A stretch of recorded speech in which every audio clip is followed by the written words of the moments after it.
Welcome back to another episode of the Casey Campbell Podcast. Casey Campbell with you, of course, and we are pleased to be joined by Lewis Foster, of course, who drives for Exclusive Autosport in Indy Pro 2000 and picked up a win this past weekend at one of the three races actually on the Indy road course. How's it going?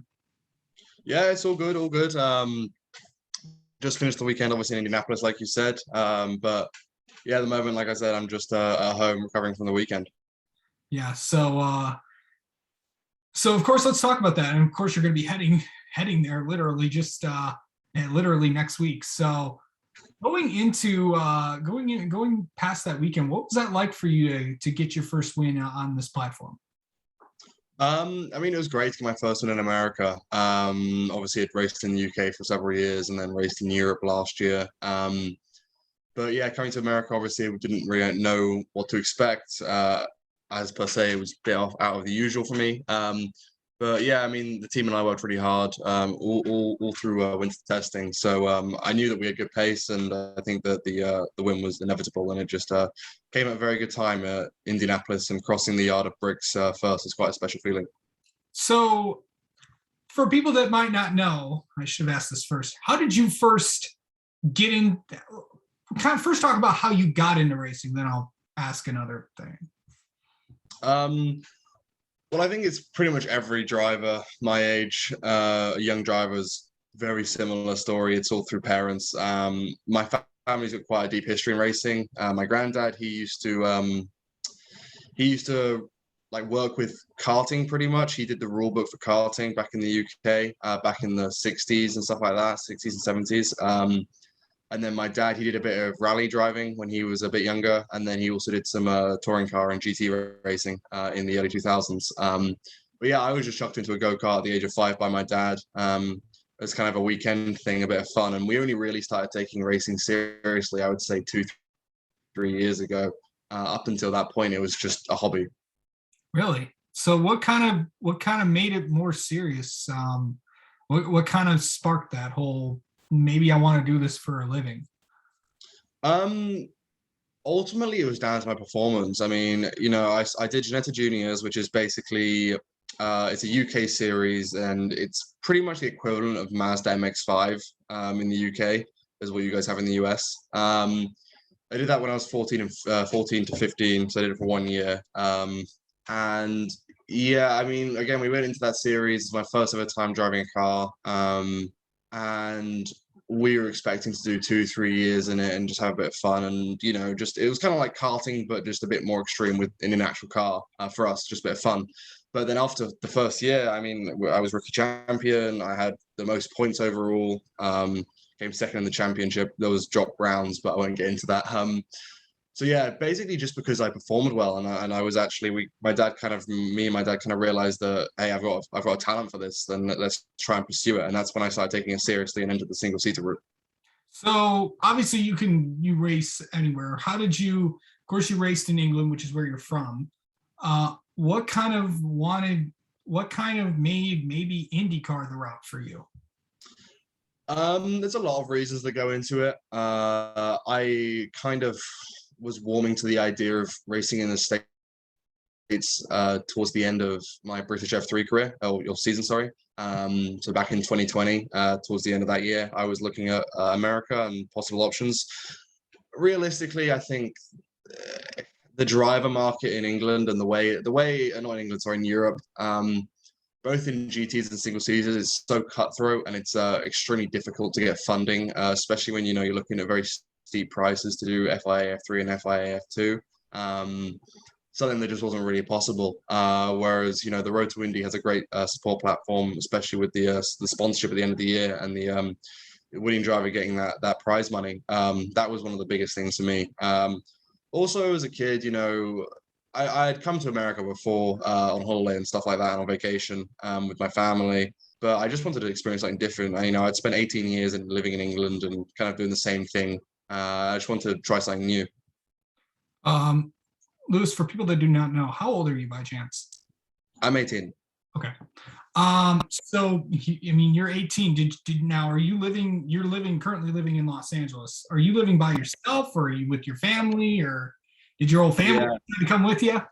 No, so I initially came out here as on a student visa to study. So I was at college all this year in Los Angeles, but I've since dropped out of college just because time commitments didn't work. I mean, I managed school and also racing in the UK, but I thought I could do it coming over here as well, but the way the college system works out here, I just, or at least for my school, it just didn't work out. I didn't have the time. I was never at school. I didn't have any attendance grades and stuff like that. So I just dropped out of that, and I'm currently living on my own in my own apartment. But yeah, no, my family's come out like once or twice, but when I initially moved out, they couldn't help me either because it was during the pandemic and there were still some pretty strict travel restrictions, and they didn't have a visa obviously because they weren't moving there, as I did have a visa, so I had to come out here alone and move in and everything. But yeah, no, I'm alone.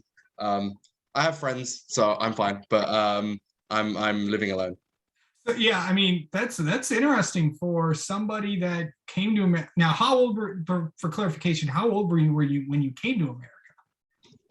When I came, I turned 18 like a few months prior, so I was still 18. I turned 19 in the middle of July, and I came here about 7 months ago. Nice.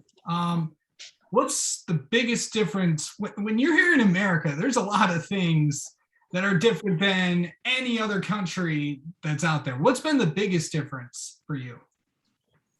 I would say the people. I mean, of course, I've traveled a lot, but traveling when racing it's hard to describe, but like, obviously I did Europe last year. I went to like 7 8 different countries in Europe. You don't really get to experience it because you're although you go to the country, you're only at the racetrack really. Right. So you don't really get to experience it fully. But if I was to compare it to England, I would just say the people are different. I mean, we speak the same language, the culture's pretty similar.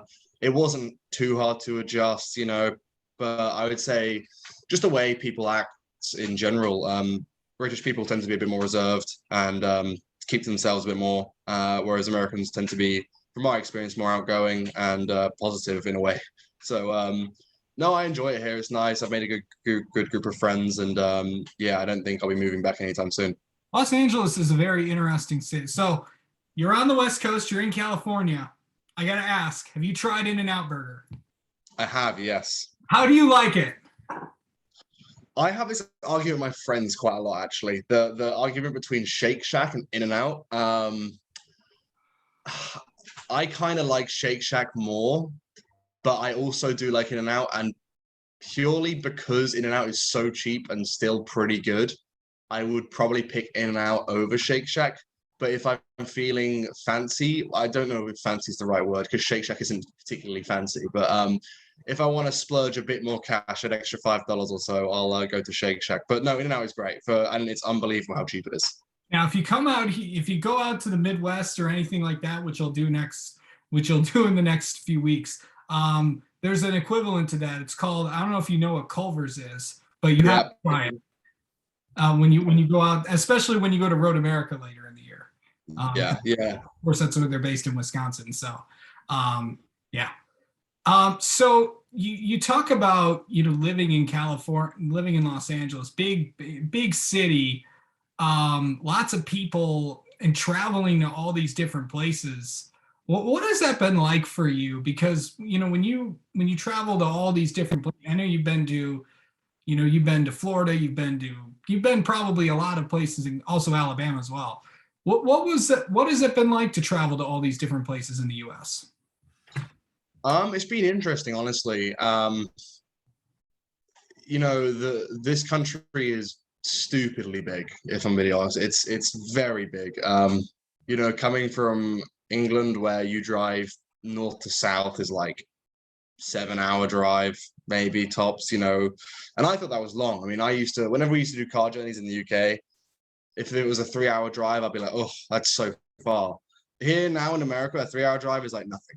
It just is. The country's just huge. I mean, flying from the first round when I flew from West Coast to East Coast, which was a 4 hour flight, that's pretty much the entire span of Europe. And with that size of your country, you get such a massive amount of like differences in the people and the accents and how they act. And loads of different things. So it's almost like to me, each state feels like a different country in a way. I mean, it's all obviously governed by the same thing, etc. But yeah, it's been fun. I mean, going from Los Angeles and then flying straight to Alabama and just like straight away is like completely different people, completely different accents, completely different way of life, you know. So I've enjoyed it. It's been fun. So yeah, I mean, it's not too different. Everyone speaks English. Everyone's kind of same thing, but yeah, just minor differences that make it interesting. You have to, how long did it take for you to, walk in the other direction? Because in Britain, it's the other way around. Well, I mean, do you mean drive or what do you mean by Yes, drive, walk. uh, Because you know how everyone walks on the opposite side of things and all that. I don't know about the walking thing, but I never even took that into account. Maybe I'm walking on the wrong side of the road or something. But driving wise, that when I first started driving here, there was a few times where I was accidentally driving on the wrong side, not on the main road. If I was on the main road, it's pretty obvious that I'm going the right way. It was more like in parking lots where like I would just subconsciously go to the left-hand side, and then all of a sudden there'd be a car coming towards me. I'm like, oh crap, I'm on the wrong side of the road, and then I'd start. But I'm fine with it now. I mean, I didn't drive loads when I was in the UK, and majority of my driving on the street has been in America, so I've got used to it now. I really don't know how people drive in Los Angeles. It's the biggest city in America, and I mean one of them. There's New York City too, but I have no idea how people do it over there. But Honestly, it's just don't drive in peak hours. I luckily I don't have a 9 to 5 job or that kind of thing. So true. thankfully I don't have to drive in those hours. So I tend to have a leisurely morning. Well, I wake up early-ish, but I don't get on the freeways until like I will not drive between 7 a.m. and 10 a.m. and I will not drive between 3 p.m. and 6 p.m. Those hours are just like there's no point. You're just sitting in traffic. Yes, exactly. Yeah. Come being in Los Angeles a couple times. Yeah, it does suck, but it is what it is. It does. So yeah. Okay, so how did you get first connected with Exclusive Autosport? Because obviously I believe they're from Canada. So how did the connection come about, and how did this opportunity come with the Indy Pro deal? So probably midway through my Euro Formula season last year, we started talking to teams in America. We weren't sure whether I was going to do Indy Pro or Indy Lights, or it's a completely different ball game really, because the teams that are in England tend to go to Europe, and everyone's kind of in a bubble in Europe. Yeah. And everyone knows each other. You kind of have if you ask me what team I would go with, an FIF3 or like F2 or whatever, I can tell you instantly what top teams are and who's running them and who I like and that kind of thing. You just know it. You're in the scene. Whereas coming to America, there are very few teams, with the exception of Carlin a few years ago, that came over to America. So there was no familiar faces, like none at all. So we relied. Luckily, we had contacts with Rob Howden, who I'm obviously good friends with now. And he was very, very helpful in helping me and my manager, decide teams to run with. I mean, we had an idea. I mean, at the end of the day, if you look at the results of teams, you can see if they're good or not. So, but Rob pointed us in the right direction. He pointed us towards Michael and Exclusive. Yeah, I mean, we did a test with them. We did the Chris Griffiths Memorial Test at the end of last year and went fastest overall. And yeah, we just kind of gelled, and I really, really like working with my engineer as well, John Hayes. He's a very, very good engineer. So yeah, that's really why. I mean, they impressed me, and I hope I impressed them. And yeah, after that, we just kind of realized that we had a winning formula there. So we were like, let's get a deal signed. Yeah, of course, Rob Howden, of course, the voice of the Road to Indy. You can hear him yelling "green, green, green" at the beginning of every race that he calls. So that'll be cool. Of course, that's fun there. The next time you'll see the Road to Indy is at Lucas Oil Raceway Park, or as some people like to call it, IRP. Well, it's IRP again. Yeah. That's a whole discussion for another day. So of course, I believe for the first time in your career, you get to go oval racing. Yes. For someone that the thing is when people go on the ovals and obviously Indy cars do this a couple times a year, and of course everybody knows that's NASCAR. Most of the races are on ovals, but for you, this is your first experience with this kind of racing and stuff. How do you feel about going down there and doing something that you've never done before? I mean, we did a test about a month and a half ago at Lucas Oil, and Mhm. that was quite daunting. But at the end of the day, it's a new experience, it's a new learning curve, and I'm all for it. I'm looking forward to the race. I've heard that there isn't actually Lucas Oil tends to not produce amazing racing based on the way the oval is. Again, I'm not sure. I don't know. I don't know much about it, so we'll see. I mean, at the end of the day, I just want to go there and get some experience in an oval and try my best. I mean, I'm not expecting to go out there and win it. It's my first time on an oval, so I'm just gonna do as well as I can, take some points home. It's double points, so I need to make sure I finish in a decent spot. But yeah, hopefully, I think during the test our pace is decent. We did 2-day testing, so I think I got up to pace pretty well. But yeah, I mean, we'll see. It's going to be interesting. During the test day, I was very, very dizzy. Honestly, I got out of the car and I felt like I was drunk. Um, and it still was weird to me. I posted on my Instagram, I think I posted something like, turned left 400 times today and turned right 0 times. Like, it's still just very strange to me that you just keep turning left and left and left and left. But I enjoyed it. It was a good experience, and it was very adrenaline. Like, you get a lot of adrenaline on ovals. Like, a lot. I get a lot more adrenaline. I mean, I guess I'm new to it, so I would. But like now racing on a road course, I've done it so many times that there aren't as many nerves. But yeah, when I got into the half the oval, I was pretty scared. Yeah. Now you know how NASCAR drivers feel. Yeah. So you're coming up to tracks that, of course, you'll get to do it later on in the year. I forget that the Indy Pro 2000 series gets to go on another oval when you guys go to WWT Raceway, or some people like to call it Gateway, later in the year. So 2 ovals, but you also have some tracks coming up that you do well at. Of course, we're Road America, Mid Ohio's later in the year. Of course, you get to go to Toronto as well. What excites you about these next few tracks coming up on the schedule? I mean, at the end of the day, they're all American tracks that I've heard about and honestly raced on iRacing back when I was in the UK. So I mean, I've done a test day, a few test days at Road America, and I really enjoyed doing that. Toronto, I think, is going to be amazing. I went to Toronto about 2 years ago and I loved it. Now I get to race there, which is even cooler, and I've got a lot of friends and family coming out for the Toronto race. So that'll be fun. And then obviously Gateway, the oval, the bigger oval, that one should hopefully have some more overtaking, a bit higher speeds. That one will probably be a bit more interesting. But yeah, no, I'm just looking forward to getting into it and working hard and seeing where we can come out. All right.